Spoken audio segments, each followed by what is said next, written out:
Story 1. The Reaper. It was 11 p.m. when we opened the park gates to the private party of only 40 people. For a park that handled thousands on a daily basis, this was a change. As the park's head of security, I was getting paid time and a half to work this lock-in, which wouldn't be over until 8 o'clock the next morning. I had a whole new set of worries as I welcomed the group into the park, along with the manager and a handful of other employees, including the events coordinator, who happened to be my girlfriend.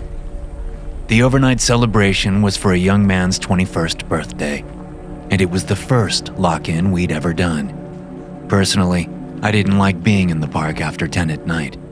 I had heard the stories, and I had even witnessed a few strange things myself on nights when I stayed late to finish paperwork about the day's events. Nothing too wild, nothing that made me believe in ghosts, but strange things nonetheless, like whispers from the shadows or phantom screams from the roller coasters, like the feeling of being watched or the sound of a foot scraping the pavement right behind me.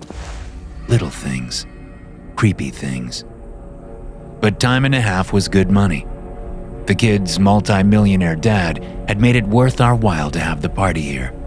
Plus, I got to spend much of the night with Riley, who, as the event coordinator, was at the group's beck and call. I would be close by as well to make sure they didn't do anything stupid. Which was why I was concerned about the alcohol they were allowed. They were all 21 or older, but that didn't mean they were responsible. Far from it. It was my job to be the bad guy, to watch out for overt intoxication or dangerous behavior, to shut it down if I saw it. As we welcomed the rambunctious group of kids into the park, I thought it was going to be a long night. I had no idea what I was in for. Not every ride was open. Most of the kiddie ones were shut down for the night, along with all but a handful of concession stands. The park was about a quarter staffed, which made it seem lonely despite the lights on and the sound of screams as the kids rode the big rides, mostly sticking together in one large group. As midnight chimed, Riley and I were standing outside the exit for the Titan roller coaster, waiting for the birthday boy and his cohort to finish riding. That's when things started going wrong. The lights illuminating the coaster went off for a good 5 seconds as it went around the nearby loop. "What the heck?" Riley said next to me. "That was weird." My brows came together. "Yeah, that's never happened before. I think it was just this ride, too." Riley nodded, her pretty, earnest face more curious than worried. But then something changed. It took me a moment to realize what it was. The pitch of the screams coming from those riding the coaster had taken on a manic tone. No longer were they the screams of people having fun. They were terrified screams. From where I stood, I could see the train as it slowed, coming back into the station to unload the riders. A young man sitting halfway down the train looked down at me, and I saw blood splattered across his face. "Help! Help!" I bounded up the exit stairs, Riley right behind me. We had to wait several long seconds for the train to come to a full stop, during which time I glanced at the ride operator, an 18-year-old named Shelley. She looked completely freaked out. I ran to where the young man was sitting and saw immediately what was wrong. The girl next to him was missing her face. Where there had once been fresh, freckled skin still decades away from wrinkles, there was now nothing but a gory mess of facial muscles and exposed tendons. She clawed at the boy next to her, screaming in pain, seeking help or solace or to be put out of her misery. It was impossible to tell which. The boy was still screaming, trying to get away from the girl but held in place by the roller coaster's safety harness. Others were screaming too, especially those nearest, who had seen the blood or been able to turn enough to see the horrific disfigurement the girl had suffered. I stared in stomach-clenched horror at the deep gouges which started on her scalp just behind the hairline, as if a series of sharp objects had hit her while she rode the coaster. But how was that possible? We had checked every ride before they arrived. Then I remembered the stories that the old manager had told me, and my stomach became a depthless pit. Thankfully, experience and training kicked in. I snagged my radio from my belt and called for the park's 2 paramedics. When I finished with the call, sure they were on their way, the operator had unfastened the safety harnesses. The kids poured off the ride and gathered around, screaming or crying or just staring at the horrible scene. The young man had finally managed to extricate himself from the injured girl's grip, but I caught him as he tried to run. What happened? I asked, holding him by one arm. Something did that to her. What was it? I asked, praying for him to say it was a dangling piece of equipment or something the girl was wearing, a necklace maybe, that had somehow been ripped from her neck. The boy shook his head, eyes darting all around, face shiny with blood and sweat. It was a woman, he said. But not. It was impossible. She was just there, clawing at Micah's face with her claws, and she was smiling. Suddenly those gouges made sense.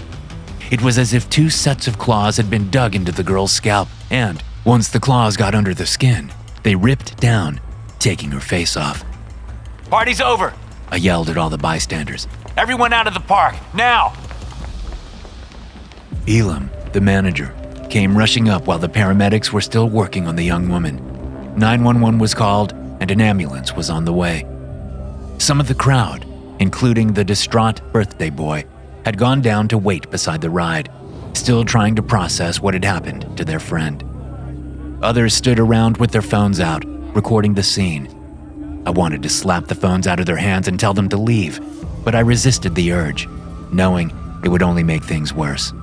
So I pleaded with Elam after telling him what happened. We have to get everyone out of here now, or something else is going to happen. Elam, who had only been running the park for a little over a year, shook his head, his gelled hair not moving one iota, and his clean-shaven jaw sparkling with fresh perspiration. We'll need to file a report about this. I'm sure the police will want to talk to those who were on the ride. Fine, so let them talk in the parking lot. What are you talking about, Jesse? Elam asked in exasperation. I know Gregory told you not to keep anyone in the park past midnight. I was there, remember? You think he was joking about that? Elam studied me with narrowed eyes. The old manager? Listen, I know you two were friends, but he was losing it when I took over from him. Talking about ghosts and curses. You can't believe... The lights in the park suddenly turned off, plunging us into darkness. Before I could get my mini flashlight off my belt, a savage scream pierced the night air. I whipped my head towards the exit stairs, knowing it had come from down there, from where the small crowd of kids waited next to the ride. I ran over to the railing, clicking my flashlight on. When I shined the light down onto the wide concrete walkway, I saw frightened kids scattering in all directions. 2 figures disappeared under the awning of the bumper cars attraction directly across from the roller coaster. I recognized one as a girl from the group. The other one was a hunched, horribly disfigured woman with stringy dark hair hanging in her face. Her tattered clothes, jeans, and a large t-shirt were stained with dark fluids that looked like dried blood. She dragged the girl into the bumper car's entrance by her hair. The girl looked to be unconscious and badly bleeding from a head wound. I bolted down the stairs, yelling over my shoulder at Riley to get the kids out of the park. When I reached the covered bumper car ride, I saw no sign of either the disfigured woman or the girl, but I did see a trail of blood on the smooth floor leading across to the back of the ride. I leaped over the wall and onto the floor of the ride, determined to save the girl from what I now knew was the same spirit Gregory had told me about the night he was fired as manager of the park. I'll admit, at the time I thought the old man had lost it.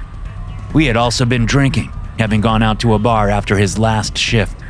He was many beers in, slurring his words as he told me the story.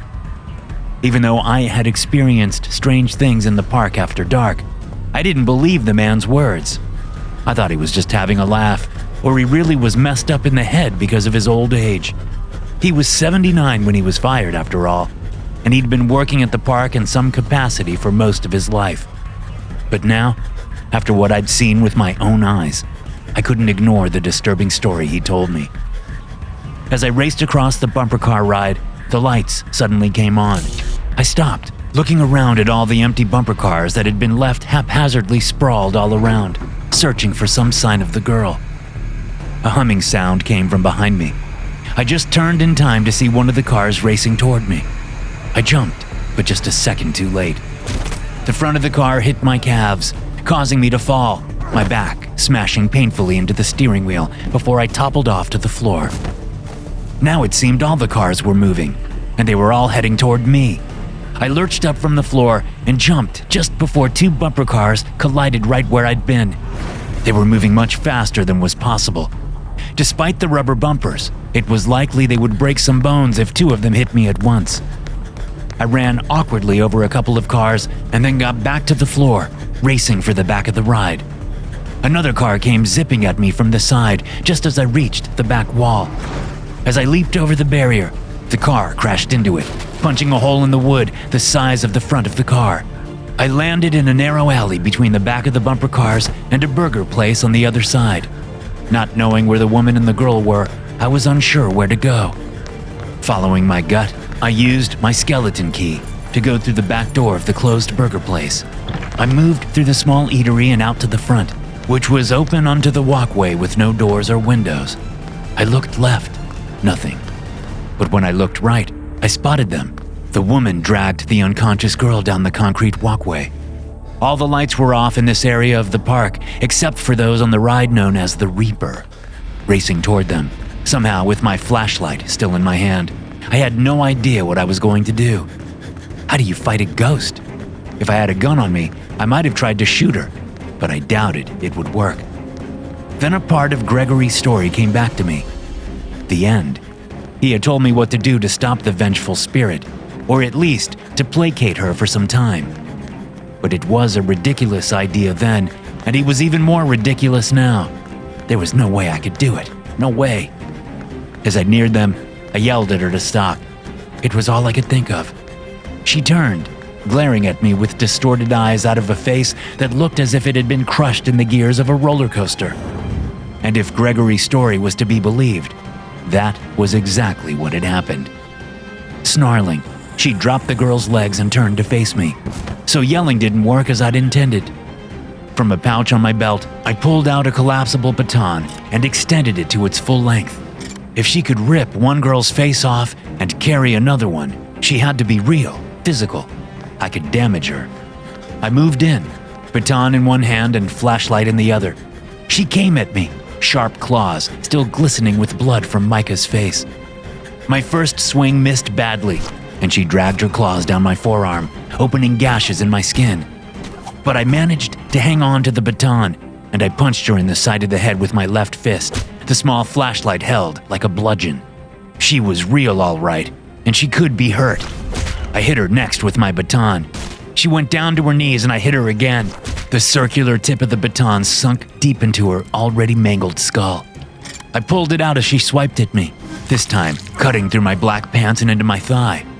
The pain enraged me, and I went into a frenzy, hitting and hitting.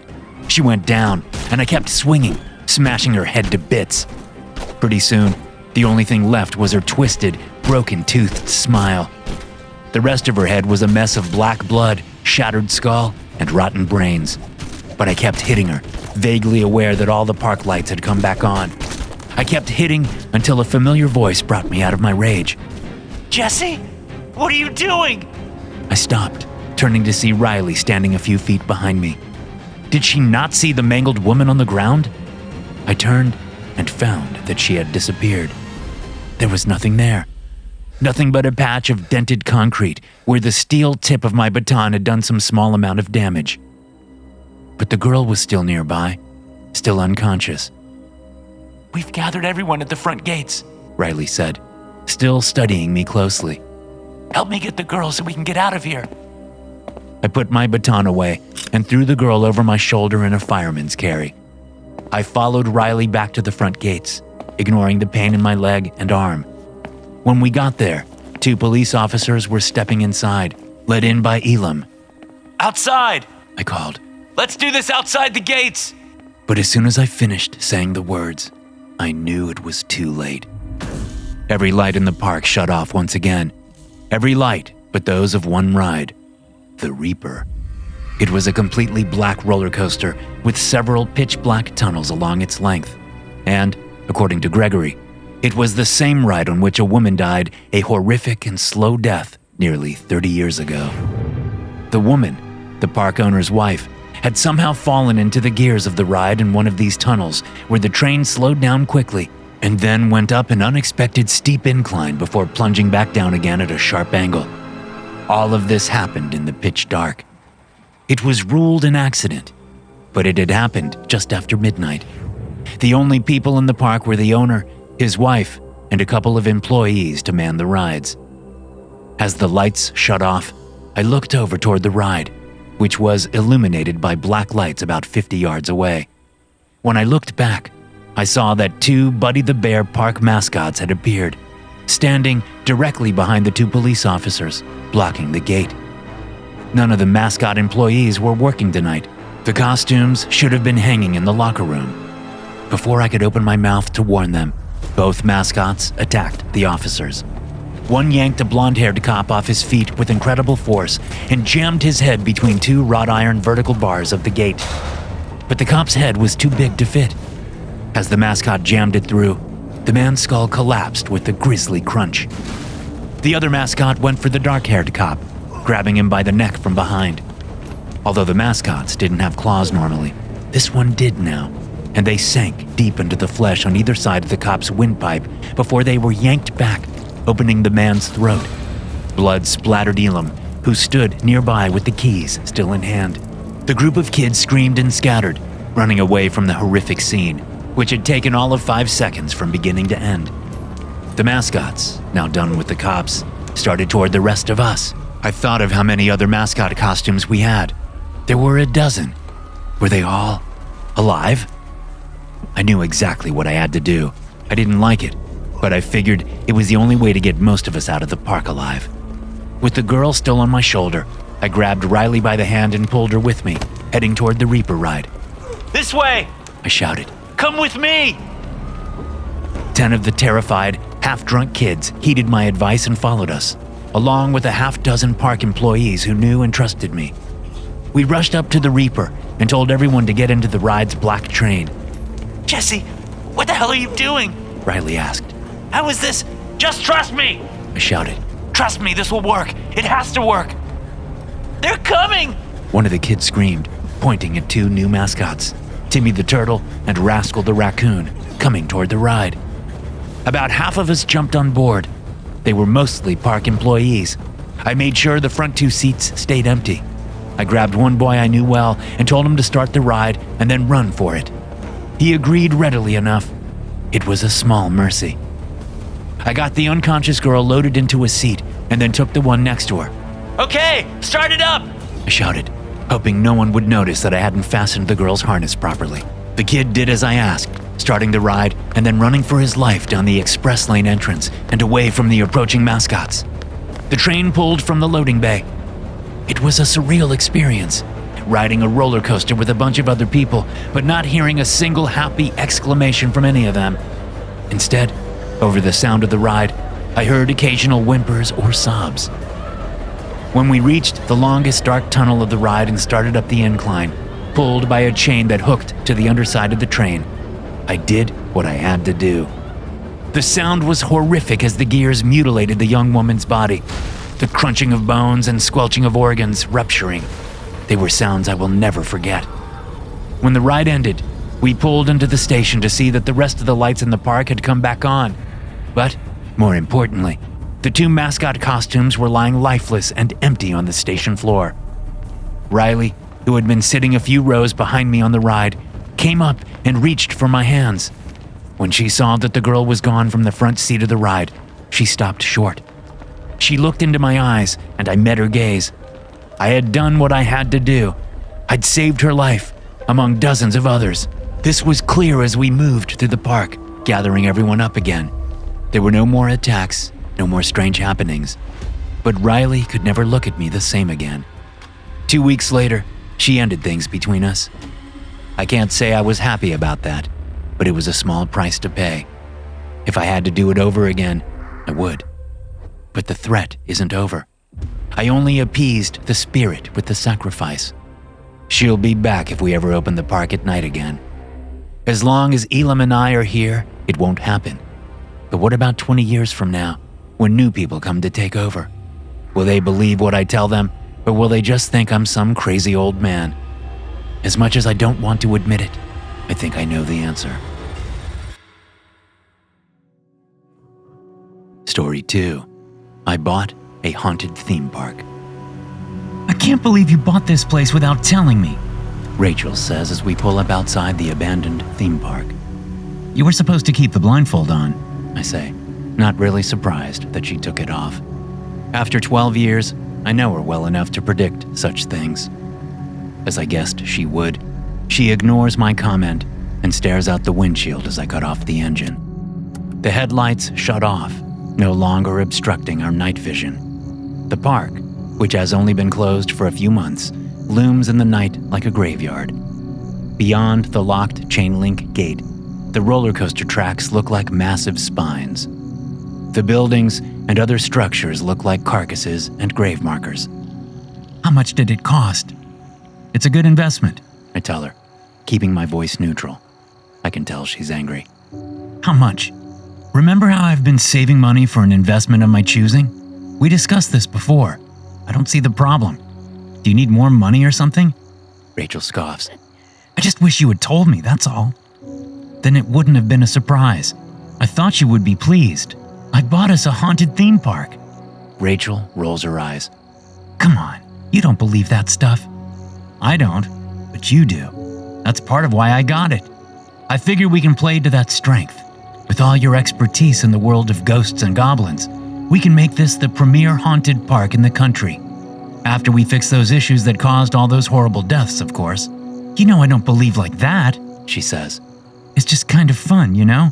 And it makes me feel better about death, knowing there's an afterlife. I know, babe. Rachel reaches over and takes my hand, looking intently at me through the gloomy interior of the truck. You're serious? You want to do this together?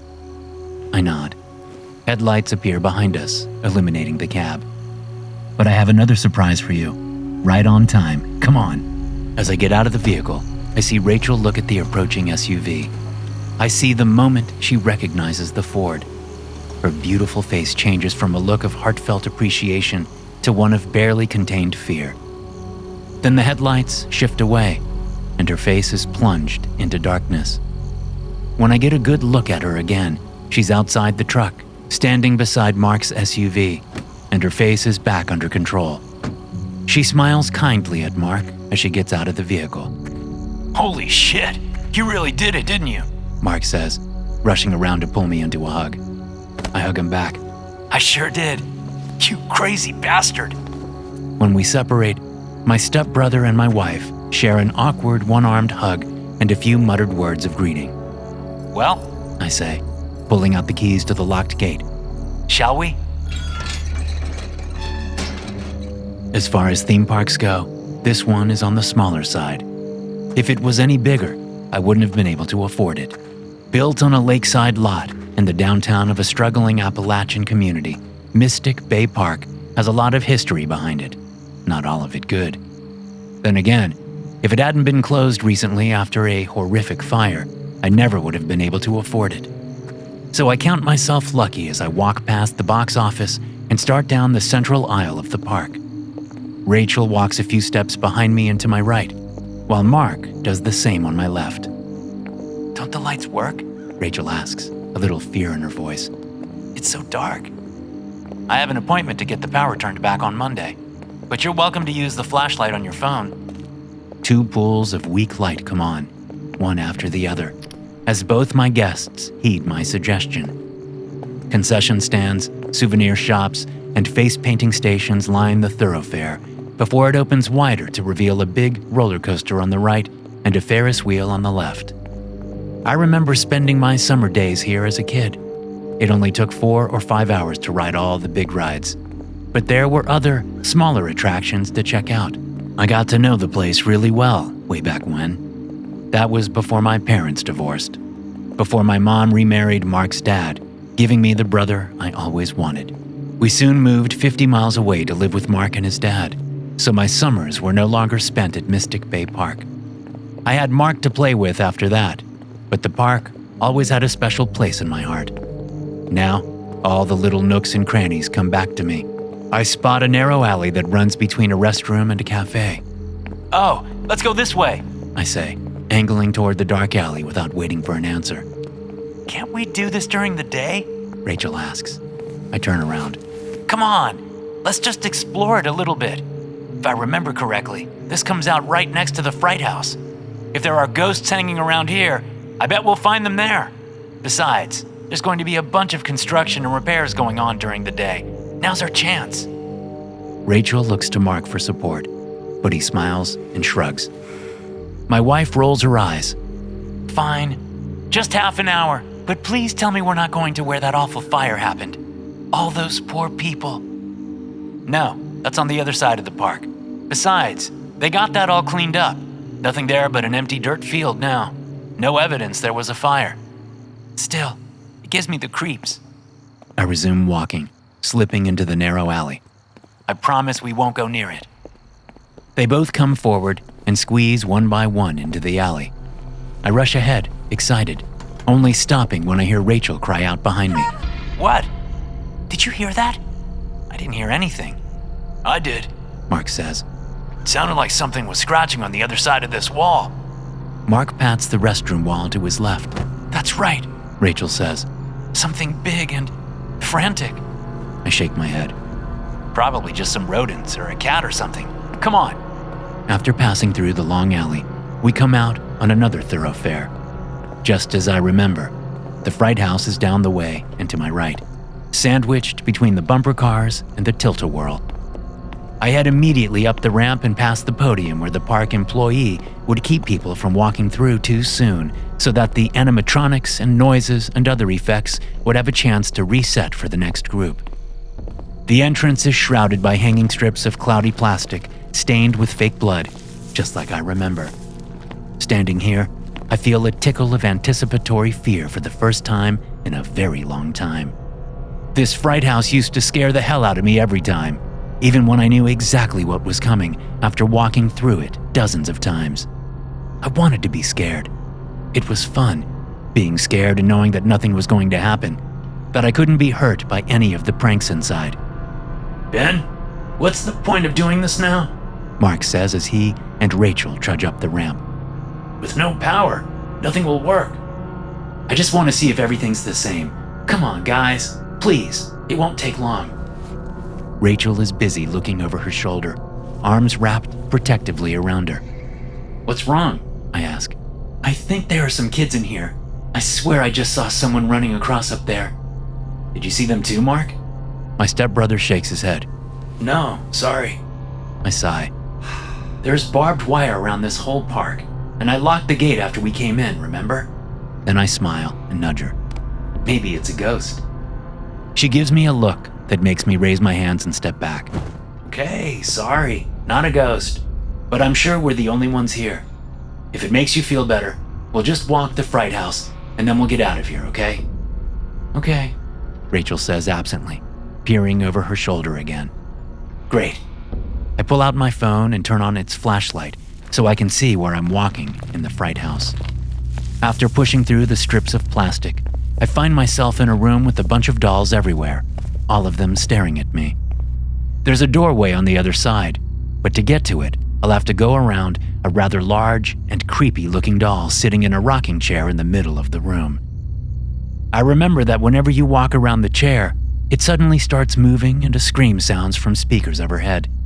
That's bad enough, but when you get to the doorway on the other side, all the doll heads suddenly whip toward you. I smile at the memory. Very creepy. But, of course, nothing happens this time as we make our way through.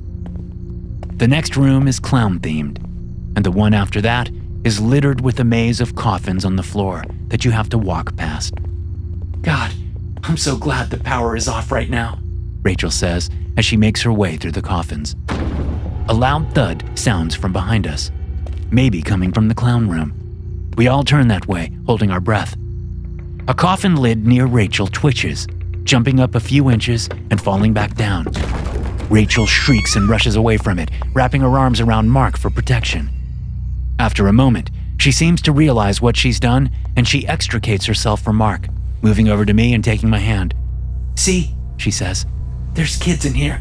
They're messing with us." With my heart thudding in my chest, I say, "Who's in there?" There's no answer from the coffin. "Let's just go." Rachel says, trying to pull me deeper into the fright house. "Yeah, but back the way we came is quicker." We both look to Mark, who stands near the coffin.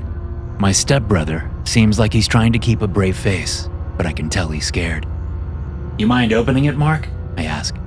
"I think they open up onto hydraulics underneath, so there's probably a way to get under there from outside." Mark swallows hard in the dark, his flashlight beam fixed on the coffin. "Yeah, sure. Probably just kids." He eases over to the coffin and then looks back at us. Rachel's hand tightens on mine. Mark slowly extends his free hand forward and bangs hard on the top of the coffin, maybe trying to scare the kid he thinks is down there. Then he uses the same hand to yank the coffin lid open, jumping back a little as he does.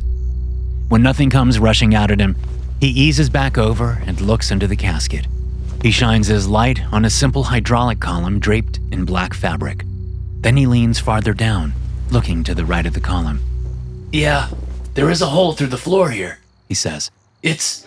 A severely burned arm shoots up through the hole and grabs Mark by the shirt, yanking him off balance and into the hole. He drops his phone and manages to get his hands onto the edge of the coffin, preventing himself from being pulled entirely into the hole. His muffled shouts fill my ears as he convulses, clearly trying to pull himself back up. "Help him!" Rachel shouts, shoving me toward him. I rush over and drop my phone onto the floor. I grab Mark by his belt and the back of his shirt and pull him out. He sits back on his knees on the floor, and I move around to get a better look at him. As soon as I see his face, I gasp and step back, my phone crunching underfoot. His face is a bloody mess of ripped flesh and gouged eyeballs. A gash on the side of his neck spits blood in time with his heartbeat. Behind me, Rachel screams. Mark opens his mouth to say something, the wrecked remains of one eye finding my face, but nothing comes out. Nothing but blood. He topples over and goes still. The wound that was spitting blood slows to a trickle as his heart fails. Another thud comes from the clown room. I step back once and then twice. Rachel screams at me to run, so that's what I do. I turn around and run deeper into the fright house with Rachel at my side. After the coffin room is a witch-themed room. We get through it without incident, but the thudding sound follows us, getting closer and more frequent. After the witch room, we pass through a butcher-themed room, but as we step foot into the next area, we freeze. The only light we have is from Rachel's phone. Mine is back on the floor next to Mark's body. Her flashlight illuminates a modest swath of the wide room, which is populated entirely by human-shaped figures shrouded in white or black sheets. Probably 30 or more figures with no clear path through them. This wasn't here when I was a kid. This room was a zombie graveyard with animatronic hands that would shoot out of graves as you passed. My heart goes wild in my chest, and all I can think about is the blood spitting out of Mark's wound before fading to a trickle.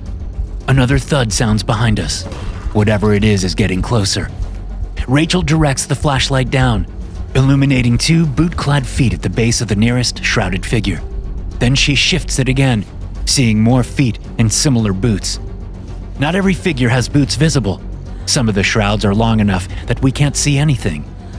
Rachel's hand tenses on my arm, and I suddenly become aware of heavy breathing behind us, on the other side of the strips of black cloth that serve as the door. Rachel pulls me forward, no doubt driven by sheer terror, thinking of nothing but running away from whoever or whatever is behind us. But as soon as we're 10 yards into the forest of shrouded figures, half a dozen of them move. Some of them simply twitch violently, while others dash toward us. Rachel screams and tries to whip her flashlight beam in every direction at once. Her nails dig into my forearm as she pulls me along. 2 black shrouded figures angle toward us, knocking over other figures as they come, cutting off our escape path. We whip around and move back the other way, but the flashlight beam illuminates a badly burned man who lurches toward us, scorched skin swinging from where it hangs off him in strips. Rachel claws her way around so she's behind me, trying to put my body between our approaching attackers and her, but they've got every angle covered. "Stop them!" She screams in my ear. I crouch, raising my fists, ready to attack. 3 figures come up to us, knocking mannequins out of the way to clear an area on the floor. They stop out of striking distance, surrounding us. Now, I can see that the two shrouded figures are wearing what are closer to robes than sheets, complete with baggy sleeves and black gloves. Rachel whimpers behind me, but I straighten up and drop my fists, and she lets me pull away from her as I turn around. In the light from her phone, I can see the confusion on her face. Then I take a step back toward the burned man. The confusion deepens. I take another step, and another. The confusion starts to shift, a hint of betrayal coming into her expression. Then, as the three figures start toward her, completely ignoring me, grim understanding comes to her. She knows, but that knowledge won't save her.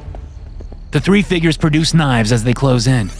At the very last moment, rage enters Rachel's face.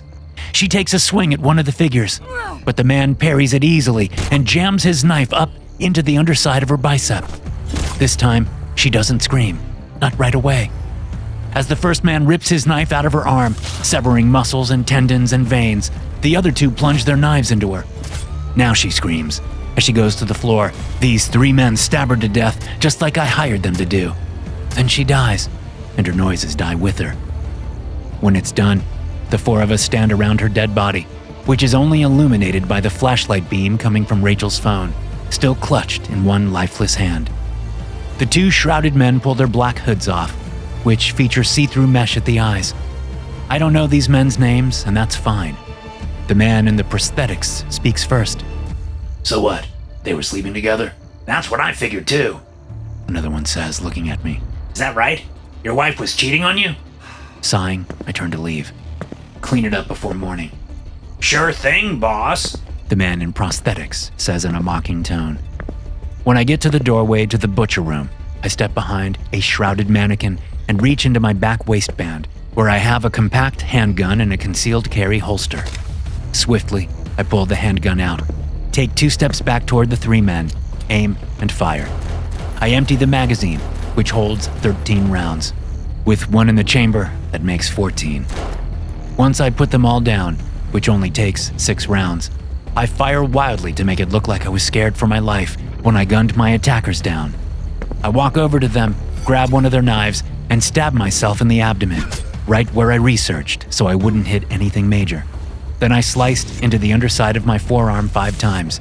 Defensive wounds, they call them. That should do it. Next, I grab Rachel's phone and psych myself up to call 911. If I play this right, I'll get away scot-free. If I don't, I'll go to prison for a long time. Either way, it will have been worth it to kill those 2 backstabbing assholes. Story 3. The Murder Mascot. As I lowered the lumberjack head into place over my own, I had a moment of claustrophobic panic that made a cold sweat break out all over my body. It was uncharacteristic for me. I never had a problem with enclosed spaces, and I'd spent many days playing a mascot at a different amusement park. I'd been recruited for this job, which paid well above average rates. So I had packed my dog up and my meager belongings and moved out here to the Pacific Northwest. But in those first moments in the new costume, an implacable dread settled on me, and I felt an urge to rip the mascot head off and throw it in the trash. I focused on my breathing and looked through the curved mesh smile of the lumberjack's mouth, which served as my viewport from the costume. Mac the lumberjack was the park's main mascot. His cartoonish face, smiling and bearded, was on all the marketing materials and billboards. The park was even lumberjack themed, with log rides, wooden roller coasters, axe-throwing attractions, and furry forest creature plushies to be won at the various games. I knew I was in the big leagues. I couldn't mess this up. Not on my first day as Mac. The park was about to open, and my job was to make people laugh and smile, to take pictures, and wield my cartoon-like axe in anything but a threatening manner. There were several fake tree stations around the park where I would set up when I wasn't wandering around silently greeting people. At these stations, I would hand my fake axe off to kids and urge them to cut down these fake trees. With a remote I carried in a pouch in the costume, I could cause these foam trees to fall after a few chops from the kids. They loved it, and it made their parents smile without fail. It's just nerves, I told myself. A flash of horrific images rushed through my head like a whirlwind, causing me to stumble and sit down hard on the locker room bench. They were anything but clear images, so fast they all blurred together in my mind's eye. There was blood, lots of blood, and body parts. Then the flash was gone, fading already like a barely remembered dream upon waking. You okay? I turned to look in their direction, but I wasn't quite used to the costume yet, so I couldn't see them. I had to turn my shoulders to turn my lumberjack head, which I did after a moment. It was Bobby, the kid working as Bucky the Beaver, Mac the lumberjack's nemesis.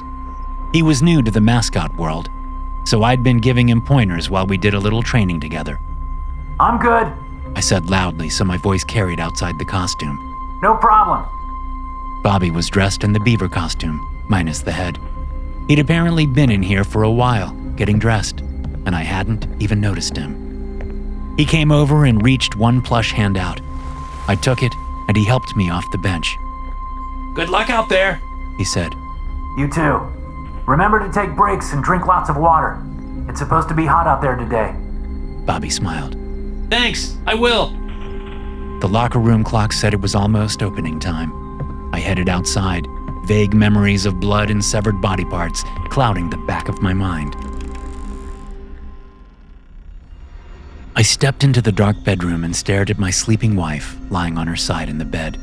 The smooth finish of the axe handle felt cool in my hands as I moved toward her. Her auburn hair had fallen over half her plump face. She breathed steadily through her nose. It was a noise I had once cherished, but now it only made me grip the axe tighter in anger. No, it wasn't me who had cherished that noise. It was this body. Sometimes the two were difficult to keep separate. I turned my head, still staring at the woman. Why should she be allowed to breathe, to live so happily, so carefree? I didn't say she could. I gave no permission for this person to exist. And if I had no say in the birth of billions of putrid people into the world, I certainly had a say in how long they stayed. As I raised the axe over my head and aimed at the curve of the woman's neck, I smiled. A wave of anticipatory ecstasy rolled through me, causing me to shiver with pleasure. I swung the axe down. Blood splattered my face. The woman's eyes shot open and she turned onto her back as I raised the tool for another swing. She opened her mouth to scream, the gash in her neck like a matching bloody mouth. Before she could make a sound, I smashed her face in with the axe. A violent shiver rocked me.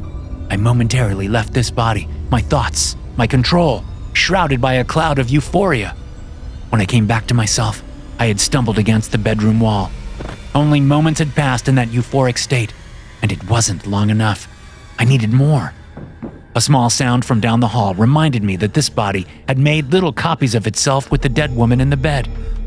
Axe held in both hands, I headed out of the bedroom, seeing two boys of about 6 and 7 standing sleepy-eyed in the hallway.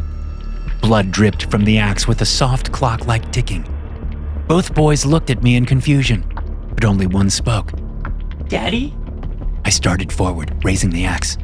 The stupid kids didn't move, didn't run. I chose the larger of the two and swung the axe down. The blade bounced off his head, doing no damage at all because it was made of foam. I was no longer in that hallway and that house I'd never been in, with kids I'd never seen before. I didn't have a wife. I didn't have any kids. What the fuck, asshole? The man shouted. As I came back to myself, I realized I was still in the park, still working, wearing the lumberjack costume. A pair of children, a boy and a girl, stood in front of me. The boy, who I had just hit in the head with my foam axe, was starting to cry. His father raced forward, fury turning his face lobster red. He shoved me and I fell to the ground. You fucking hit my kid! The man shouted, standing over me. Behind him, his wife raced forward and gathered the two children protectively to her bosom. I had nothing to say. My mind was still reeling from the hallucination, the vision, whatever it was. I recalled the very real feeling of swinging the axe down into the woman's neck and then her face, and the amazingly intense feeling that came after. My stomach revolted at the memory. I turned my head and vomited a mixture of Gatorade and tuna sandwich into the mascot head. I want to talk to your manager, the man was shouting, still standing over me. Now! I was sitting in the locker room, the vomit-smelling mascot head drying on the bench next to me. when Bobby came in and took off his beaver head. Dude, what happened? Did you get fired? I shook my head.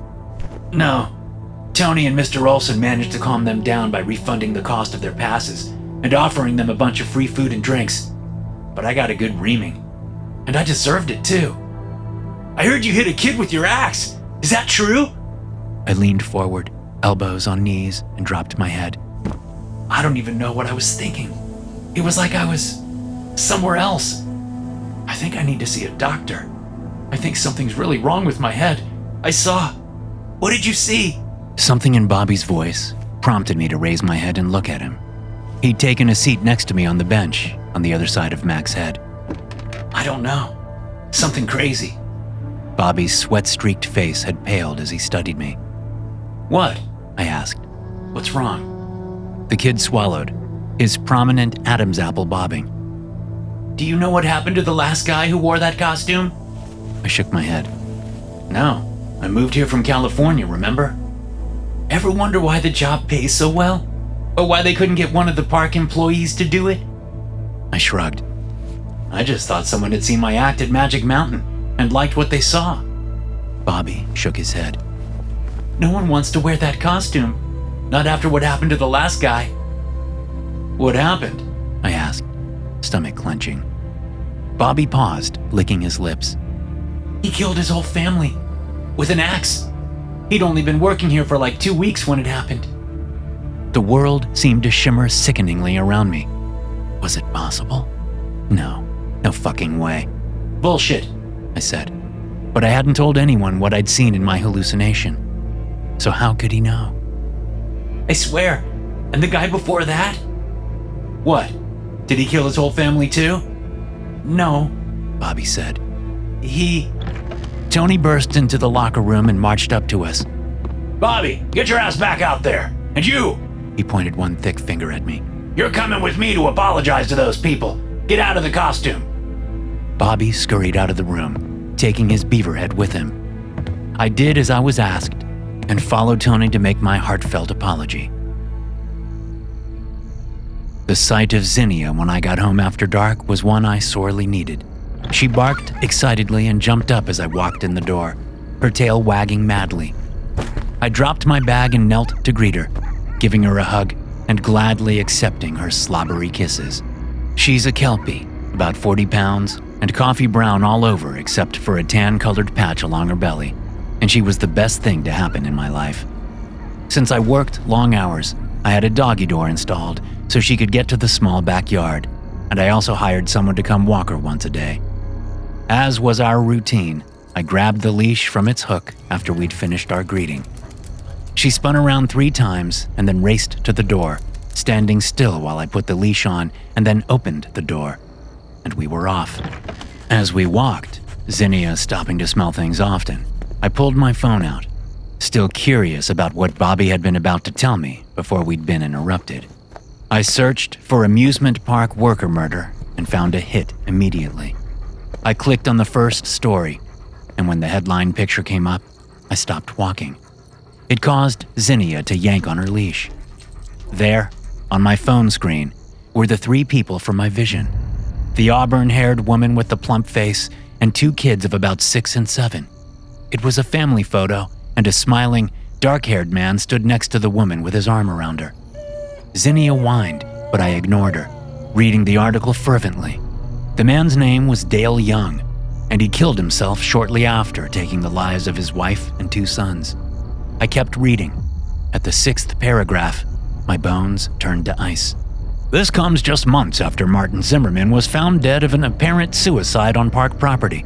An anonymous leak from the police department claimed that the suicide looked ritualistic, and that the Mac the Lumberjack costume, which Zimmerman had worn as part of his employment for years, had been hanging on the wall above where Zimmerman took his own life. The police have dismissed the ritual suicide claims as bogus, but they are still digging into Zimmerman's life after finding a note at the scene in which Zimmerman took credit for dozens of murders and taunted the police for not catching him. Right now, they are confident in saying that Zimmerman was responsible for a string of unsolved murders in the Pacific Northwest, going back over a decade. Just how many murders he committed remains to be seen, as the posthumous investigation continues. The autopsy revealed that Zimmerman had terminal cancer, which could account for his decision to take his own life. What is not clear is why he decided to do it on park property after hours, and what, if anything, this had to do with the senseless murders committed by Dale Young, followed by his own suicide.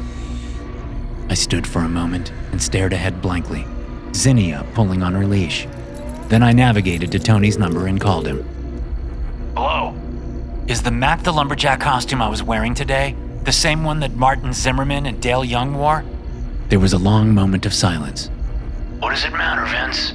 Don't tell me you're going to try to blame your behavior today on some dead guys. It's a costume, Vince. Just a fucking... I hung up and put my phone away. Then I looked down at Zinnia. She had stopped trying to pull away and now stared at me with those big brown eyes. Want to go for a ride? She opened her mouth and wagged her tail. It was as close to a yes as I was going to get. When I got to the locker room, the park was dark and silent. It had taken some talking to get past security, even though I'd showed him my employee badge and said I just forgot something and needed to grab it. If the dog takes a shit in there, you better clean it up, the bald guard said as I walked into the park. I half-turned and patted my backpack, which contained lighter fluid and a lighter to burn the goddamn costume. I will. Got doggy bags and stuff in here. Least it's not a fucking duffel bag, the guard murmured. I didn't know what that meant and wasn't about to wait around to find out. I had hurried in, with Zinnia trotting beside me on her leash. Now, we were moving into the locker room and to the large locker where I had left the costume. I opened the door and found the locker empty. No Mac. Bunched in the bottom of the locker was a black duffel bag I'd never seen before. I recalled the guard's murmured words. Before I could make any sense of the bag, Zinnia barked once, and I turned to see Mac the Lumberjack standing about 10 feet away, at the end of the row of lockers. The mascot had an axe in hand, but it wasn't the big foam one that went with the costume. It was a real one. Mac lurched toward me, whipping the axe up. Zinnia snarled and barked, but I pulled her away as I backpedaled, afraid she'd get hurt. The blade swished through the air in front of my face. The mascot kept coming, moving faster than should have been possible. I turned and ran with Zinnia at my side. I pulled open the door and ran out, shouting as I headed toward the employee's only gate I'd come through. As we neared the gate, I looked over my shoulder, seeing no evidence of Mac. Ahead, the guard emerged from his hut, looking perplexed. He walked toward me as I slowed to catch my breath. What's all the screaming about? A large figure came out from the shadows between two nearby buildings and rushed up behind the guard. Behind you! Mac swung the axe and cleaved the security guard's head down the middle with one swipe. The guy convulsed, standing with the blade still in his skull. Then Mac pulled it out with the wet squelch, and the man fell to the ground. Zinnia snarled and raced forward, yanking the leash from my hand. No! I screamed, racing after her. Mac swung the axe at her, but I threw myself forward, grabbing the handle as I crashed into him, keeping him from killing my dog. She bit his leg, but all she got was material, and the mascot didn't seem to care. He didn't go down like I hoped, and I bounced off, losing my grip on the axe and then falling onto my back.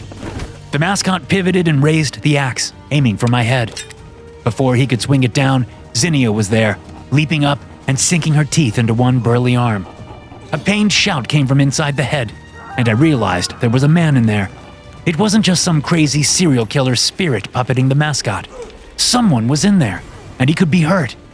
With his free hand, he finished the swing, but it had been interrupted by Zinnia, giving me just enough time to move.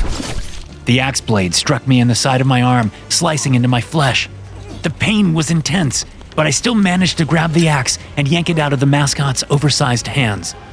Fighting back the pain, I got to my feet, reversed the axe, and swung it as hard as I could into Mac the Lumberjack's head, knowing the foam would cushion some of the impact. The mascot went down, and the head toppled off, revealing my boss, Tony. I suddenly remembered someone mentioning that because everyone else refused. He had donned the costume for a couple of weeks until I moved into town to take over. He was unconscious, and I moved quickly to get him out of the costume. I grabbed a pair of flex cuffs from the dead security guard's belt and secured Tony's hands behind his back. Then I pulled out the lighter fluid and doused the costume right where it lay on the concrete. Using a match from the box I had brought, I lit the costume on fire. The flames were eager, eating at the flannel shirt and the overalls and the fake leather boots that were all just one thing, one costume that had been worn by a serial killer. Zinnia and I stood and watched as the costume burned. A crazed cry issued from behind me. I turned to see Tony on his feet, rushing toward me. No! He screamed madly. No! Zinnia barked, and I started to run, but it soon became clear that he wasn't running at me. He threw himself onto the burning costume, his hands still bound behind his back. Screaming, he rolled on it, trying to put the flames out with his body. It didn't work. Instead, he caught fire. As his skin blackened and his screams faded to wet gurgles, he continued to try to put the flames out, but it was no use. I stood, mesmerized for a long time before snapping out of it and running into the locker room to where I'd seen a fire extinguisher. I came back out and sprayed the yellow-white powder all over the man and the mascot, putting the fire out. Still, there was no doubt in my mind that it was too late for Tony. It had probably been too late even before he had jumped onto the fire. The important part was that the costume would never be worn again. I set the extinguisher aside, pulled out my phone, and called 911. Then I sat next to my dog and waited for the authorities to arrive. As I put a hand on Zinnia to pet her, a flash of horrific images rushed through my head like a hurricane. My head swam with disgust, but a certain part of me reveled in them, recalling the intoxicating ecstasy I'd felt during the all-too-real hallucination. Then the feeling was gone, along with the images. I sat with my hand on my dog, staring at her. She turned and looked at me, and I swear, she winked. To hear more stories like this, be sure to hit subscribe and turn notifications on. I'll see you in the next one.